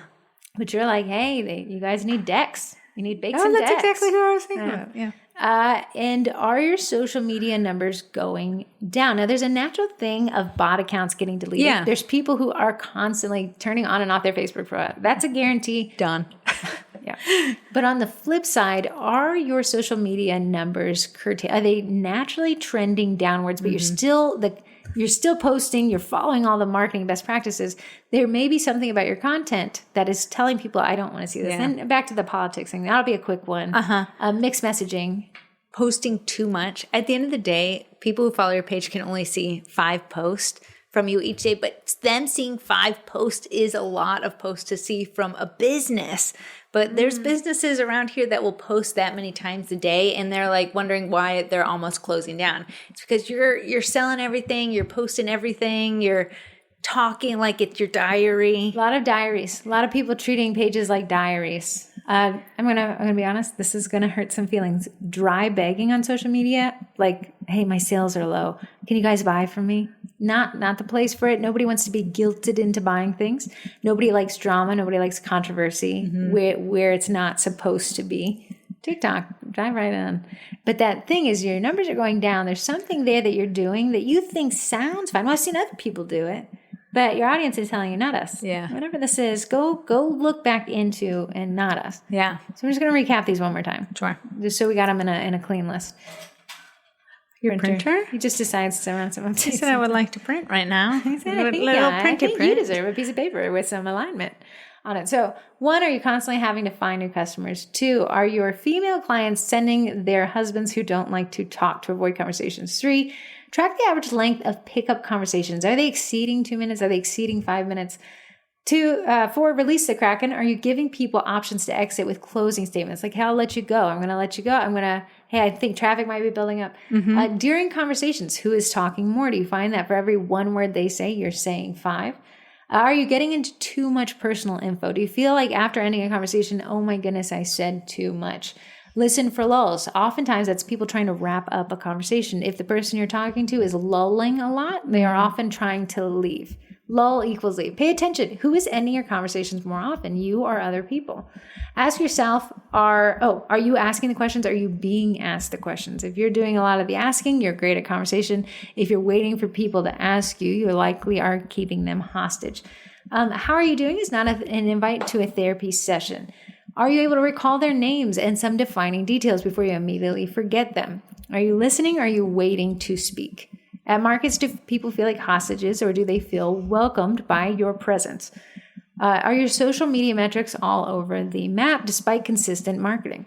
Are people unsubscribing a tremendous amount for every email that you send out? And are your social numbers trending downwards regardless of doing marketing best practices? If any of these seem like a yes, if anything, this podcast, I just want you to start paying attention to it. Yeah. That's all it is. Yeah, you just be cognizant. Yeah, no, we don't need you to go mute. Just start paying attention. No. Like, I noticed that. You know what? I didn't realize that. If you want to read those 2 books, it's How to Win Friends and Influence People by Dale Carnegie and What Everybody is Saying. And the guy's name is not, I can't read this tiny writing. Oh, Joe Navarro. Yeah. So those are 2 books. And if you just want to waste some time, the TikTok drama is Makeup Lady Wedding. Find that and jump right on in there. And that is today's podcast. Podcast is casted. Casted. Tell them about the cookie collage. The collage. And what you're working on. Okay. We have a Cookie College. It's a membership. It's actually 5 memberships, and you can choose a different tier. I'm always going to push people to the Cookie College level membership. Yes, that's confusing. That the membership conglomerate's called the Cookie College, and we also have the top tier. She's pushing you to the Cookie College top tier, not because it's the most expensive, but it includes the most. So every other tier of these 5 is also included in that Cookie College membership. Someone messaged me. They're like, I'm halfway between the kits and the Cookie College. The Cookie Class kits, she's like, I just want to teach classes. Convince me which one I could go to. I said, all I'm going to tell you is this. The Cookie College gets everything. So not only does it get the 2024 class kits, which is that one membership, it gets the archive 2023 class kits. So not only do you get 12, you also get an additional 10. So you get 22 of those. You also get DIY kit photos that match these classes. Now, Corey started doing that in November last year. So every class since November has optional DIY kit photos where you can also squeeze more juice from that berry. Not only that, the Cookie College gets its own classes. So we have the Baker's Business Basics, which is 12 foundational courses, but you get those in the Cookie College. Yeah. The digital downloads have some courses associated with them. You get those in the Cookie College. Transfers, you get those in the Cookie College. And then you get the Cookie Class kits in the Cookie College. Now, the Cookie College has its own coursework. It also has its own Facebook group, and that's where people really thrive. They love that. They like the camaraderie. We do challenges in that group as well. Maybe you're like, hey, I'm not a big course taker, but I like community and I like asking questions. But so we have a clutter challenge. We're doing a declutter challenge this month. At the end of the month, we'll have a virtual yard sale where you can de-stash some of your cutters and stuff. Yeah. And in that group, we have a lot more in-depth discussions. Now, what Corey's saying is, which class am I working on? I created Corey's website in Shopify. I never see it recommended a lot in these cookie groups, but it is a web-based platform, an e-commerce platform that I've used in a past life. It has a huge I think base. they said, they're running a bunch of ads. I think they said that they're 10% of all websites are based out of Shopify. Yeah. Which is just ginormous considering the size of the world. So Corey's website made it on Shopify. I hired a guy to do some minor code changes for me, and I'm going to teach people how to do that. I used a completely free theme included in their theme library. So we're going to walk through setting up a website on Shopify, which is an e-commerce based platform. Again, all of these platforms, it'd be perfect if they said on Tuesdays, I only drive to the left for 5 miles. Like there's always some give and take with these. I'm just going to teach the class on Shopify so that you have another option and somebody kind of guiding you through that setup. So if you want to learn more about that, go to thecookiecollege.com. Corey, you talk. I'm going to pull up the texts. So the text message, if you want to text in, we love to talk to you. Otherwise, this segment does not exist on the podcast. Again, Corey and I talking to ourselves. I'm not sure if we have The phone number is 571-556-5644. If you just want to, people are like, I don't want to tell you how I'm doing. You're going to think I'm bad conversations. Tell us how you're doing. Love to know. Okay, here is a text from the area code 631. 631. I'm going to guess it's Ohio. Okay. 631. I feel like I've known. Maybe Indiana. New York. Oh, I was up there. I know it was north. You're like that chunk of the United States. Top right quadrant. Still listening to you for marketing help, even though I don't even sell cookies. Question about my Facebook group. I have okay engagement, but it doesn't seem to lead to sales. I have a lot of family support with likes and comments. I'm just debating whether to keep it up or not. The group has 600 members and good posts, and each post is seen by 100 people or so. People come in on their own because I send them a link when they have ordered from me. I post about my current holiday or season, decorating the products I made. Plus, I have games every week and giveaways once a month. Any ideas for giving it a boost? Giving it a boost. I'm going to say probably, what's the content type? So we know it's not cookies, but we know it's something that you're selling. Going back to today's podcast, was the basis of the people coming in there because you sold cookies and now you don't sell them and you're selling something else? Because that could be an issue that they were expecting you to sell something sweet. So, yeah. I don't even sell cookies. I don't know if it said I said. Well, let's pretend it's not. Okay. Let's pretend it's a VIP group. Okay. VIP groups are hard. Well, they can be great. Tell us what a VIP group is. VIP group, right now, groups on Facebook have the most reach, more than a page, more than just making a post. A group is where someone elects to be in there and you can get a lot more trending things for $0. So it's just organic reach. So a lot of people will have their bakery page, but say, if you join my VIP group, you get first dibs on, my pre-sales or the first option to buy my Halloween DIY kits. It's just a way to filter in your best customers and put them all in one spot. So to help your marketing go farther, you have to do less work. You can reach all those people for the same amount of effort versus posting the same thing to your page. It's crickets. Maybe it reached 20 people. It has 0 comments. A group is where people feel just a tinge bit more safer because it's private, so they can post and comment. They can like your stuff without someone else seeing it, that maybe, their sister's daughter sells cookies, but they love the way your cookies taste. So they don't want to like your page or your post on your page. So they'll like it in the group. Right, I like that. So sorry, I'm just doing an ad. Okay. I don't know how much I could explain a VIP group. The reason why that VIP group is rough, because you've got to keep people interested in buying something that they've already bought. And depending on what this is, you're not selling bakes, but there's holidays, so some things there. That is hard to do. Now, what Corey and I like, and because it's easier to do, is these community groups. Right? Especially if it's so much harder than that. It's so much harder. It's so much easier because everyone in a community group creates content. Yeah, versus you just creating your VIP content only can come from you. You're the only creator, and to keep people interested in spending money, it's a little rough. I'd almost say if you're saying like, hey, I can't get this off the ground, transfer it to a newsletter. That's where we really expect the one-sided conversations. How about this? Yeah. In your VIP group, let them create content with a Meme Monday. About Town Tuesday. I'm thinking that they could be local. True. but it's still your VIP. Yeah, there's a little marriage there. Heather's typing right now, and I really don't know how to make this segment go any farther. Why would you? You don't have a VIP group. Why not? I don't have a VIP group because I don't think I can create enough information. If I book out 4 months, then I don't have, how can I keep these people engaged for the next 4 months if I'm like constantly saying, no, I can't take your order. Exactly. But whatever you sell though, if it's shirts and you're printing on demand, you probably can turn around faster than. Now, Corey and I have decided to see if we could create a VIP group of our cookie classes. You never sent the invite. Don't even dog on it. Don't dog on it. No. They're just not joining. Don't dog on it. I did send that invite. So now the content Corey and I are working on to make this value added is tips and tricks. Now we're training our audience to become our competition. That said, nobody cares. Yeah. So it's still in the testing phase. I'm not thinking it's going to take off. We're going to try it with our upcoming classes. I should send a really past email to everybody. Right. We just wanted it. But again, that's a whole other content strategy, content buckets. I know. It's rough. I think I'm going to make a post on the page. Okay. Invite people to join. Do that. Do it. We'll see. And then you make an email. It's hard to talk to 5 people when we're 2 of them. Diving on VIP groups and you can't make this one. Someone just texted and their area code is 404. 404. 404. It just says, hi, Heather, how are you? That's it. That's so nice. It's just an invite to a therapist session. Oh, nice. You know what? It's been a rough couple of weeks. Thank you so much for asking. I'm actually doing well. Nobody asked. Oh, because somebody had just I think you said ask me how I'm doing. Because at some person, I think I just written Heather. Yeah. Love it. Love it. Keep these Heather. Where's 404? I feel like New Mexico is where I'm. Okay, let's say Bottom corner. 4. Should be the Bermuda Triangle. Not found. Get it? No, it's Georgia.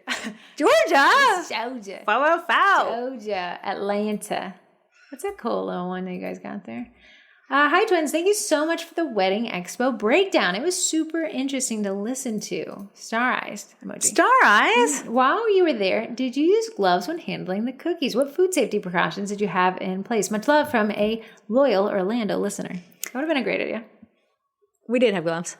Oh, we did? You did? We did. I didn't touch the cookies. Heather didn't touch the cookies. The cookies, I brought them in an airtight container, and they were separated by parchment, so it looked very, very clean. Very, very clean. The problem is, opening the airtight container, it was like, there's some Uggo cookies in a box. Yeah, the airtight container wasn't attractive at all. It had to happen. You could have had a better looking thing for it, but I had put it behind the table so you couldn't see it. But I just used gloves for it. Heather never touched it, and it was on a tray. So when I took it off the tray, I just handed it to them.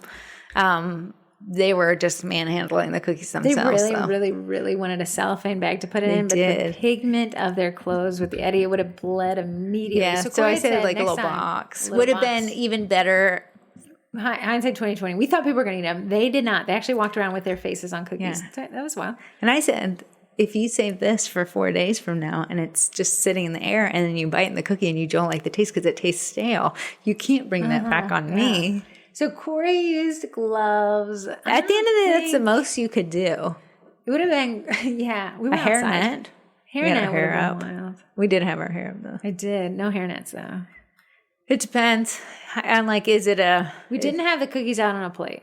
They were in that thing and she got one out when she needed it. Yeah. And we printed it. This is a great question. Uh-huh. I'm going to save this next text because... Oh, no, actually, I'm going to read this one because it takes us to the Vendy Blendy. Okay. And Stephanie from California, this is a great question. Yes, we will be doing this. She says, hi, twins, Stephanie from California. Do you have a graphic or something we could send to Vendy's, potential Vendy's, so we can convince them to join the Blendy? Thank you for all you do for the baking community. We'd be lost without you both. That is a great topic. So what she's talking about, Stephanie from California, is talking about the Vendy Blendy, and that'll actually be November 29th. At 12:01 a.m. We're starting our marketing campaign. We've crossed the 50 vendor threshold. This was do or die at 30. We've had 50 people, and every single one of them is over 25 or is over 20% discounts. Well, it's 25% or more. And a lot of people did or more. This will be the biggest Vendy Blendy we have had today. I have to open up. I'm limiting how many people of new vendors we can get. I'll be opening the door slowly. We'll see how it goes. So curious. So she's saying, can we get people to convince? Yes, every year we do this. First, I let last year's vendors come back. That's my thank you for taking a risk on last year. If you liked what you did, come back. Most of them have actually come back. Yeah. Some people have gone out of business. Some people are like, Patua, I don't want to work with you. Then we open up to people who are really interested in this being their first year Vendy Blendy. And so we try to get those in. And then we have everyone turn into bullies and bully people to sign up. That actually was such a great tactic last year. We got some new vendors that were just stellar. Yeah. This cookie packaging, the Whipsy lady. So we got, I think, Eugene's dough sheeter. We had all you guys reach out and say, I think you'd, and the amount of vendors, like, I've never heard of this. I'm interested. My audience keeps asking me to talk to you guys. Was a real huge boom in getting people to sign up. So Stephanie, yes, I will get that graphic. What we're going to do is post on the page and say, tag your favorite shop. Annoy them that way. Yes. And then I'll post a graphic with I'll even write the email for you. Like, hey, I think you'd be a great fit for this. Me and Heather are also making videos where we will explain the bennies of being a Vendy. Yeah. All I got to say is we had 72 Vendies last year. This year we already at 51. That's only people returning. So that I would many love people coming some back. new vendors. We're going to be getting. I got them begging in my inbox for it. We already have some new vendors this year who found that link. Maybe if you say apply, then I can handpick the one that I went. We might have to do the apply thing because it's filling up great. And it's everything I could have wanted. I want this to be a really great event, but there's also too much. Yeah. So we want to make sure these are really solid vendors. Oh yeah, I did invite some people back last year. I did not. So here's the thing. We can only get more vendors if we have a lot of penders. So what I need you guys to do is go look for the Vendy Blendy group on Facebook and pend there. Even if you're like, I know the Vendy Blendy is not till November 29th. If you do it now, it can help us get more people in there. We had a ton of people join the last few days. We're almost at 2,000, which is 1,906. That is a total of 1,906 more people than last year because we weren't advertising so early. So I feel real good about it. Yes, but if you can help us do that, that will help us be able to talk more vendors into participating. We do have now 3 years of data that we can bring to them, but it's nice to show what they're in for if they join this year. So go pend in a group. You can answer, not answer questions. You'll be let in regardless. Yep. So I want you to answer. Heather loves to read. There's no. They're all multiple answer. choice. Yeah, it's all. I'm gonna. You're not. One. Are you typing? Or are you just choosing? They're choosing. Yeah. I'm gonna switch one to multiple choice so we can get the bots out of there. But at the end of the day, you can't make a post in the group unless you're a vendor. So what's the bot going to do?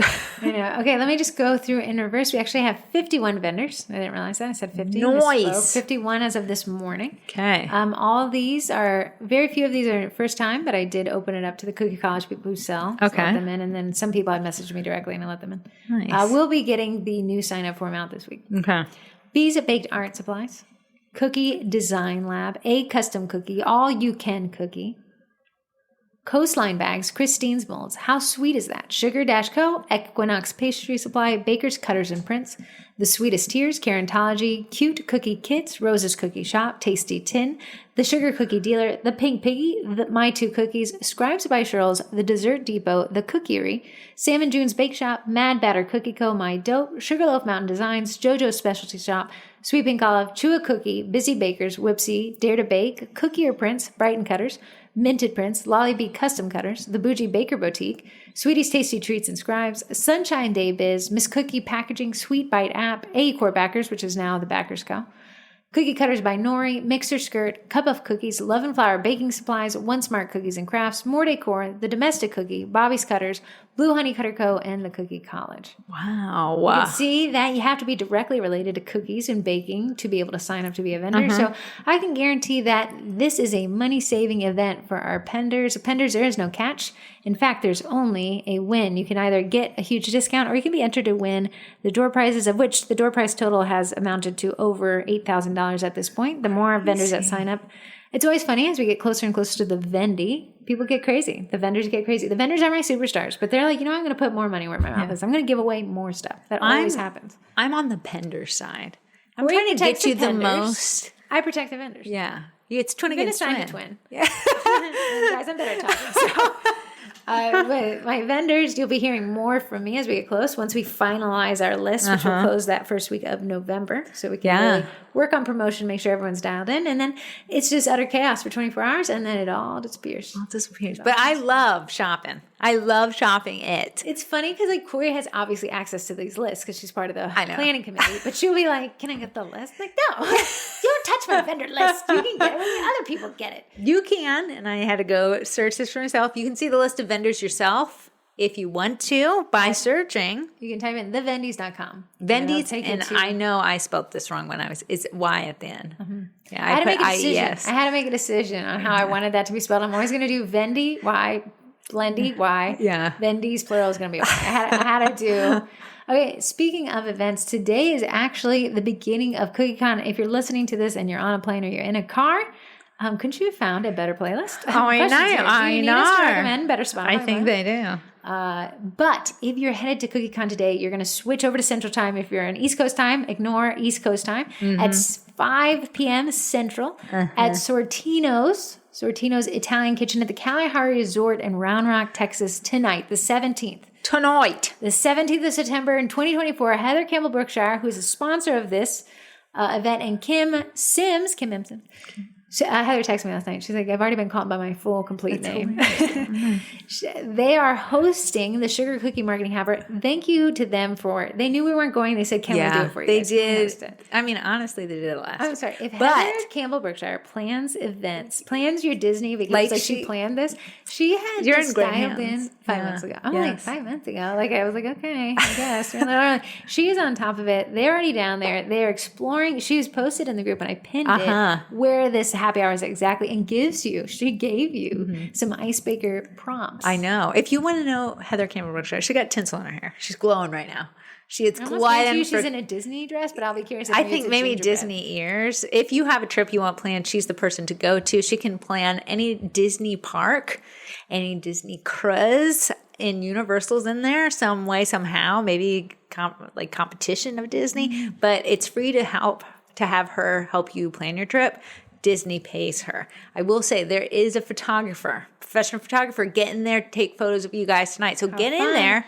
We'll be posting his content because you paid for the content, right? It's going to a digital library, so you can all download it. Yeah. Then you guys can use that in your own marketing. Yes, a professional photographer to use in your own marketing. So there should be a man there. His name is Zach. He should have a camera in his hand. Find him. He was I want to tell you the reason he got my business, because I did this last minute. I sent an email to him at 8:30 at night. He got back to me at 8:32. Oh, great. He was readily available. So we'll have a photographer there. Corey and I won't be there. Bummer. But Heather Campbell Brookshire and Kim Sims will be there. You can ask if you say, I feel awkward about conversations and I just listened to this podcast and I feel even worse. Kim just opened a brick and mortar. Ask her how she's doing. Yeah. Ask her at therapy how she's doing. Yes. Heather Campbell Brookshire has been on the Food Network. Ask her what that's like. Yeah. Those are two great ways to icebreaker it. And then ask them to introduce you to others. They will introduce. They said, come on, my introverts. I will connect you. Come to me, my subtle, my huddled, quiet masses, and we will help you. So that is tonight. I want you guys who are going to CookieCon, make the most of that event. It truly is who you hang out with. Yeah. If you hang out with loser, you're a loser. It is what you make it. If you want to put yourself out there, meet people, you're going to have friends for life. It's going to be a fun event when you're able to say, do you guys want to meet up after this and go grab happy hour? The amount of trades. I loved going through the trade bag. Because I'm in the CookieCon attendees group. We have to have attended one time to be able to join or have a current ticket. Yeah. But someone had set up a pre-trade meet, and this lady's like, here's what I got. And it's just, this is my question. You guys' trades are phenomenal. How much is that costing you? If I do anything at scale, if I tried to print something 300 times, I'm like, my hand hurts. Oh, we did the pins when we were there. Twin 1, Twin 2. That was our trade. We should have just given out beads. We should have given out. Hilarious. We did the bead game. We did the bead game. Don't say cookies. Yeah. Yeah, there's a game night that you can do. Yes. There's the core classes. You can do add-on classes. And then, I don't know. It's very vibes. Very fun. Very fun. You'll have a blast. But definitely if you want to go meet some people and start the week off right, go to the happy hour tonight. You're going to love it. Get some photos. Even if you just go snag a photo real quick, he's going to be there for, I think we have him for 2 hours. 5 to 7. That's a happy hour. And then after the happy hour's over, it seems like Heather and Kim are going to loiter around. They say they're going to shut it down. They're going to have that waiter reach over and blow the candle out between them. We'll still So you guys have fun. Wish we could be there. Heather Campbell Brookshire, reach for the magic destinations. I don't know. If you don't know what, ask her what her favorite ride is. There you go. Oh, yeah. I actually wonder what her favorite is. For me, teacup. I think she's going to say the teacup. I think because it has that dizzy aspect. I'm going to say monorail. Girl has monorail dress. The monorail? Can we say that's that's a ride? Okay, I did see now you can sit in the front of the monorail. They're opening it up again. I don't know if it costs money. I didn't click the website. Money. I just saw it. Okay, if Heather Campbell Richard had a favorite ride. Oh, It's a Small World. I could see her loving that. Right. Yeah. That's going to be it. It wasn't going to be that tangent. I was watching this TikTok drama. Do you know what Club 33 is? Oh, I have already. Yeah. They had private party in the haunted mansion. I know. They give them Club 33 is a exclusive Disney club. Celebrity. Celebrities. Tom Hanks. His brother Tim shut down the Club 33 because he brought his whole family there for Thanksgiving. But this couple gets into Club 33 because they have a tremendous amount of money. Yeah. They get kicked out because he said, I had an issue with the medication. Migraine, yeah. They said you were drunk in a park. Get kicked out of Club 33. They sue Disney to get back into Club 33. Disney wins. Yeah. So they're doing a tell-all on Club 33. A tell-all. But you get 100 tickets to give to friends and family. But they're saying at Club 33, like this stuff is gifted to you. But these Club 33 members are all selling it. So they're selling the 100 tickets. They said one celebrity, there's a no phones clause. I saw this. They said that some celebrities get suspended for using phones. You can't even use a phone in the bathroom if they find it, like on your social media. Yeah. She got suspended. Now I want to be in it. Katy Perry auctioned her seat off. For charity, you're not allowed to do that. But they said that was a scandal. Oh, yeah. Club 33. Things I'll never be a part of. If you're listening to this and you're in Club 33, please reach out to me on some questions. That takes us to our sponsors. Eddie, the edible ink printer. It's a direct-to-food printer. If you're wondering what the person asking about the wedding venue, that's Stephanie. The other person was saying, did you guys do any food safe stuff? They're talking about the direct-to-food printer Eddie that we took on site at a wedding venue. Weddy Eddie. That is a printer. Think of the printer that's behind me, but it prints on food with edible ink. It's the coolest thing. I got a last-minute order. It's due Friday. I just took it on Monday. 8 dozen. And it's an Eddie order. I could not have done that if it wasn't for Eddie. I couldn't hand pipe 8 dozen in that short amount of time. Eddie's taking the artwork out of it. We're coming from a business. We're talking about scale, streamline, and production numbers. Now Eddie is so much more common than it was a few years ago when it first came out. As you should be. It is now customers are requesting it. So that weird awkward conversation like somebody's going to be printed. It's a lot of people have entered the market and explain what this is. But again, it's just another great tool. It's $3,000, so not cheap. They have a refurbished program. They have a hot swap program. You can learn more about that at Primera, Eddie Printers user group on Facebook, or go to primera.com. If you're like me and you don't like to open manuals or learn anything, you actually get an hour free where they can actually do a one-on-one with you and go over how to set up the printer, and they can do it in your native language. So that is just awesome. And even if you buy a refurbished one, you still get that 1 hour. You just have to go to their website, schedule, set up your time. I just will advise to make some cookies beforehand so you can actually really practice in there. Yeah, absolutely. Moving on, we have, it used to be called AE Core Backers. They've changed their name, rebranded to the Backers Co. because they're so much more than just a backers company. I love using, they have like the chiffon and it's got like some texture to it. They have it in just about every color. I've used it in so many photos. It's just nice and it lays perfectly on their 23 by 23 backer. It's great. They have lighting systems, things like that can help you. But the Backers Co., the reason why I truly liked them and the reason I sought them out so many years ago is because they create food-safe backdrops. We're putting our customers' bakes on these backdrops. You want to make sure it is food-safe. They're easy to wipe down. They're matte, scratch-resistant, waterproof. They'll even file your taxes. It's amazing. If you want to learn more about the Backers Co., you can still actually go to acorebackers.com and I'll forward you to that code. Sugar cookies. Saves you 20%, but they will be. First off, if don't hold yourself back to the Vendy Blending. They do sell out. If you're like, I need to get white matte finish. One of my almost guaranteed sellout companies on the Vendy Blending. So. Absolutely. White matte finish. It is my favorite one. It's the one I crow about all the time. They usually sell out of that because it is so versatile. But if you want to snag that for 20% off, they will be at the Vendy Blending for 30% off. FYI. Delicious. Now, haven't gotten a sign up yet. We'll be pestering. We'll be at CookieCon in Bakety Bake. I wonder if you are interested in switching meringue powders. Go to her booth. I have no idea what she's doing at her booth. But maybe you could see if you could buy one of those little taste tester packets. A little sample packet. Little sample packet. See if you want to make the switch. Corey loves it. People who try it really love it. If you've not been happy with meringue powder, most of the time meringue powder, people get unhappy with it because they can't find it. Like that Michael's one. Yeah. What was that called? Wilton's. It's hard to find. You can see that these big companies kind of phase it in and out. Yeah. Supply shortage for a while. Bakety Bake is one that people, when they kind of try it, they're like, ooh, I really like it. It makes it easier to work with. Yeah. It has everything you need. So you're able to save cost on additional the ingredients to make that meringue powder. However, it is the drying time that Corey really screams from the amounts and top. It's silky smooth. I actually take a tablespoon out of the recommended 1/3 cup of the meringue powder. It gives me a little bit more time if you're a slower decorator like me, but it whips up bright white because it has white food coloring in it. It has vanilla extract in it, so it tastes delicious. I don't add anything to it. And it has corn syrup, so it gives it a softer bite. You can add more if you want to, especially if you're doing more florals, but you can use code TWINS to save 10%. I'm begging each person at CookieCon listening to this right now. Can you pester her? Please go Vending blending? and say, hey, I think I heard that you were doing the vending blending this year. I'm so excited. I was so excited to meet I'm somebody. only going to the vending blending because I'm only at CookieCon because I heard that you might be a vending blending. we gotta Come on, guys. gotta get her in there. Come on, I guys. need to stock up. Yes. So help me stock up. Moving on, we have our Twinterest. Yeah, go and you I have two Twinterests. Go ahead. I have two. So one is actually incorporating Corey. Corey, Speaking of Corey, what did we buy? Because you, Corey, didn't like it, Corey. I'm not in a lot of these reels that I'm creating because I hate the audio.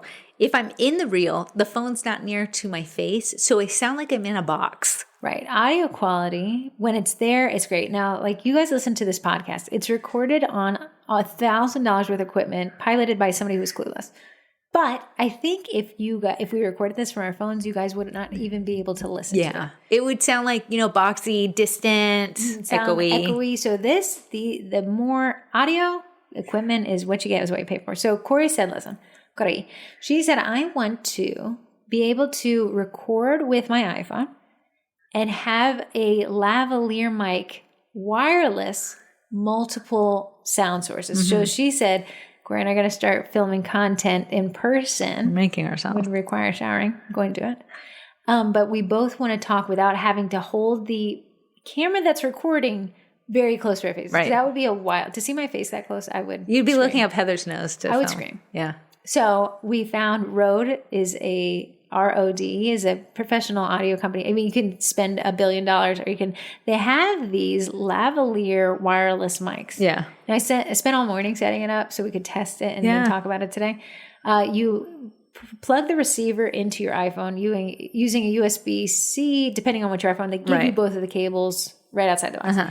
You plug that in, and then you put the mics either on your lapel, lavalier mics, or you can hold them in your hand. They're squares. I don't know why they're all squares. They're kind of funny.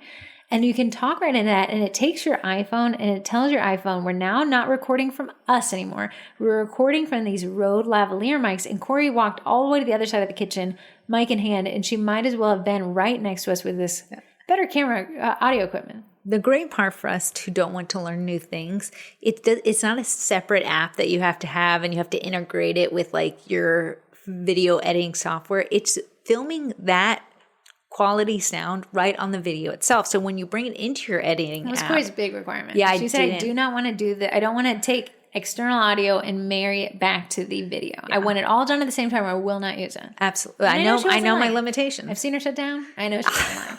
So now we have two people able to talk to two microphones not tied to the iPhone, pipes right in and records right with that video. Yeah. Most of the reels that I have made are called voiceovers. I'm filming it and then I'm talking over the video, but then I can never be in the video.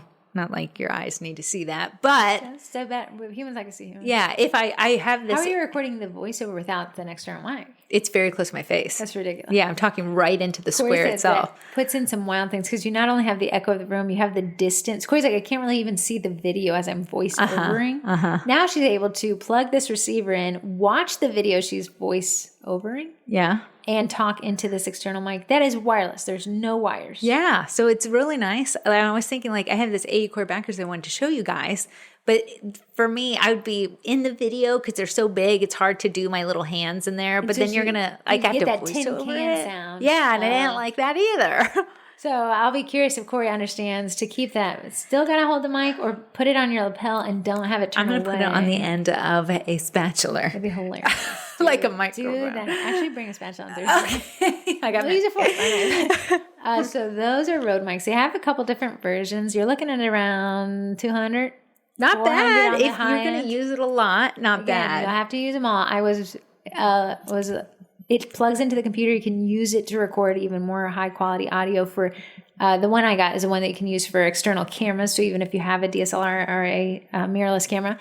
But these ones, like for what we wanted it to be, I'm impressed. DJI, the people who make the drones, they had some other options as well, but I did want the view screen on it. I wanted the options to use it if we did an interview because it does mirror this podcast. I know, but it's so tiny. So tiny. So you don't have to bring a ton of stuff. I was pretty impressed by the range. I know. So we'll start recording content because Corey and I made a pact on Monday. We did. In-person content, and then we're going to do like marketing. We'll figure it out. We'll be using those so you can see them in action because we're able to record Corey holding the one of the lav mics and the receiver to the iPhone, and you'll hear it's so nice because iPhone's video quality has just amazing. It's amazing. Right. But now if you can have the audio to match that video quality, there's nothing holding you back from if you're doing about towns. A great way to get your name into your community is to do a video of I went to Nash and Smash, new little burger joint. I've actually been there back many times. I really liked it. It's really, really good. I like a good burger. But you taking those videos, that's how you can connect to your community. Something Corey and I have a problem with because you're like, can't you just use this podcast equipment? Absolutely. But it adds in a third and fourth step. And we find that the more barriers to production that there are, we don't. Yeah, you're not going to, it's just too much. And you're like, oh my goodness, I'm not going to do it. Yeah, so it'll be fun. And we have made a pact to continue to use these. And it's RODE, wireless Go mics, I think is what they're called. And they have a couple of different versions. So you could get an older version. I did get the newer version. I think it's a Go 2. Nice. Right. My other one is I'm trying out. Okay, so we got these laptops for work, whatever. And it gave me some points. Give me some points. And it was like, these are gonna expire in 2 days. So I'm gonna use these points. I don't know what I'm gonna use them on. So it was from Dell.com. So it was their Dell point system. And it had this option for a monitor, because I use a tower computer for work. And it had this one that swiveled to be vertical. It looks like a long CVS receipt. Right. It's so long. So I set it up. So now I have a really, really long monitor. So from top to bottom, it is so I can see. She's got all of Google pulled up. I can see page 1 to page 20,000. I'm not sure if I like it. It's very tall. Bit of a tall. But you can break it into 2 different screens. So essentially, you could almost have 2 smaller screens. But I hate the fact that now I have to scroll right to left more. Because of this one. Because it's not showing a full page. No, look at the width on this guy. I have half the width on the vertical guy. I thought it would almost squish it in my mind a little bit. No, Squishable. It's not really doing the squish. It's not squish. But look when I pull up Facebook, like from an admin perspective, look at how much I could see of a group. Like I could just scroll for all eternity. It's ginormous. Yeah, it's some give and take. I only work on a laptop or a tiny phone. Seeing that much of anything is stressing me out. I can see the top and the bottom of every spreadsheet, but not the left to right. So I have commitment issues. Yes. So I have the other monitor still sitting on my left to decide if I want to plug it back in. Nice. But interesting. Do you have Twin Twist? I don't think I do. I've not had a Twin Twist in months. In months? In months and months. Do I have anything? Do I have anything? What is happening to me? What do I have? The Rode mic was your thing. And it was, and you kind of took it. You took it. Corey and I said that we're going to look back at our 30s and be like, why didn't we put on makeup? Why didn't we do our hair? Honestly, you can look back at my 20s and say that. Well, I was wearing, not much, but I was wearing it. In my 30s, I mean, when I wake up in the morning, I take a shower at night. It's when I wake so up in the morning, easy to throw on something comfortable. And this is what the problem with remote work is. Comfy. This is the problem with porch pickups. You didn't have to see me. I know. The cookies are beautiful. Not barbaric. Judge me for my cookies, not for myself. So Corey and I said, listen, Listen, we've got it. There's got to be an intervention. We So did Thursdays, this probably, I want to say, when Archer was 11 5. years ago. Yeah. We'd set aside a Thursday and we'd meet for dinner. Yeah. But the requirement was you had to try. You had to do your hair, put on makeup, wear something that wasn't comfortable. Trash bag. So, but then Corey and I are like, well, it still feels like a lot of effort to what? So if we can tie business and personal enjoyment together, it really That's motivates better bang for the buck. So that's what these road mics were for, is that we're going to Corey's community group, which you mentioned a lot. Yeah. We're going to go to restaurants. They in really our area love me making a 1-30-second video of local places. Like, be my eyes and ears, be my boots on the ground at this restaurant. What's Tell me what the parking like? is. What is the menu like? What is my prices out? What is service like? So we're going to go on Thursdays. Yeah. Plural. I even had to put it on the calendar. That's how commitment I phobic we know. are. And we're going to start at a local chips and salsa because, that's a vibe. It's to get you going. And we're going to just say, here's everything you need to know about this restaurant in Lake Ridge, Virginia. Yeah. But Corey and I are going to shower. We're going to do our hair. We're gonna do it's a twin date night. I know it's weird. It's a twin. I'm your husband. You technically I am are. your work husband. I go out more with you than I do my normal So husband. when they go out, they bring me. I am. Heather's been on every single wedding anniversary dinner. And we're doing great. Our relationships. Okay. So that is that. But I think that'll get us some good content. Uh-huh. And then usually I'm not in the content because They're I'm like, behind we're the not in camera. a local community group. I said to Corey, we'll talk about some marketing for the cookie year. So Yeah. you can see how these might. Yeah. Well, I'll make us film some things so you can see. I suppose we're on Thursday. I'm gonna have a bad attitude. I'll have that attitude too. Okay, bye guys. Have fun at Cookie Coin. No.